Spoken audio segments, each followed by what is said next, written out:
जी जैन साहब बताएं sir. Yes sir, very good morning Anil ji, reporting from Guwahati today, my home town. तो एक अलग एक्साइटमेंट है। अरे गुवाहाटी तो बहुत बड़ी सिटी है, टाउन किधर है? हाँ, सिटी हाँ होम सिटी सर। हाँ डोंट व्हाट यू कॉल मतलब। अंडर एस्टिमेट द पावर हाँ ऑफ गुवाहाटी। और गुवाहाटी में इतने इन्वेस्टर्स हैं।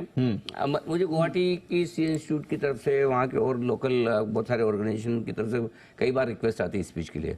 वहाँ गजब इन्वेस्टमेंट कल्ट है एकदम बिल्कुल। तो अच्छा। हाँ तो तभी तो जैन साहब वहाँ से निकले। हाँ। जी जैन साहब बताएं सर। बिल्कुल अनिल जी, हमारी वहाँ पे गुवाहाटी कॉमर्स कॉलेज और उससे जितने भी ये सीए इंस्टीट्यूट के प्रेसिडेंट सेक्रेटरीज हमेशा जो रहते हैं, हाँ। तो हमारी कॉलेज से 2-3 बार तो मेरे फ्रेंड्स ही रहे हैं।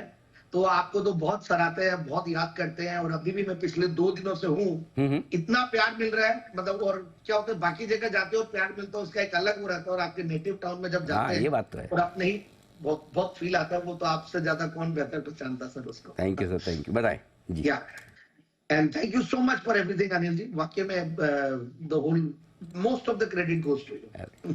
थैंक यू सर जी।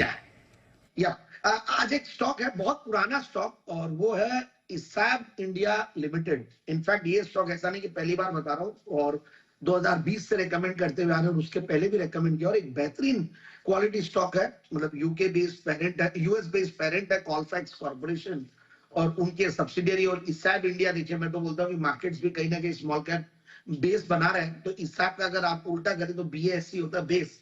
तो मुझे लग रहा है कि ये एक स्टॉक अपने बेस पे है, और बहुत अच्छा करेक्ट भी हो चुका ऊपर के लेवल से।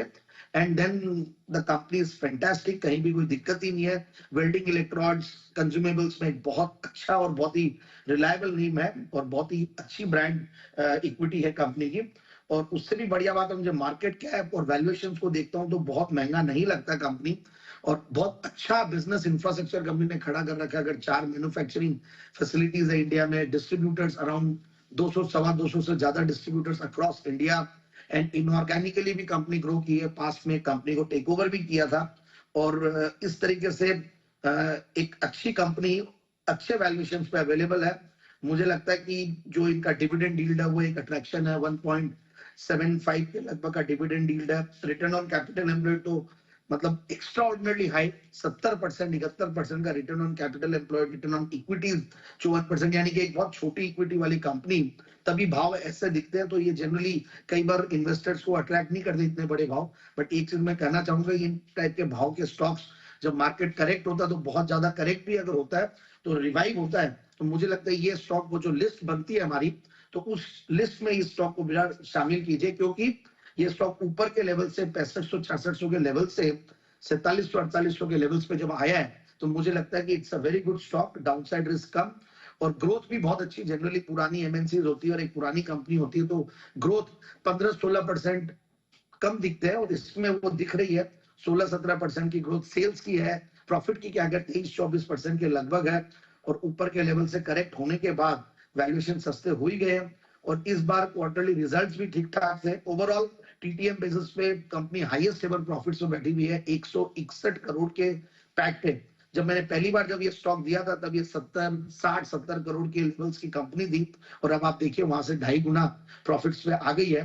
तो ओवरऑल प्रोमोटर्स की स्ट्रेंथ तो अच्छी है ही है। एफआईआईस का और डीआईएस का पर्टिकुलरली डार्लिंग स्टॉक है, 13-14% के लगभग उनकी स्टेक है। तो मुझे लगता है कि स्टॉक को बिल्कुल इन लेवल्स पे लेना चाहिए, और आराम से जो टारगेट है वो लगता है कि 5500 का टारगेट के लिए स्टॉक को ले।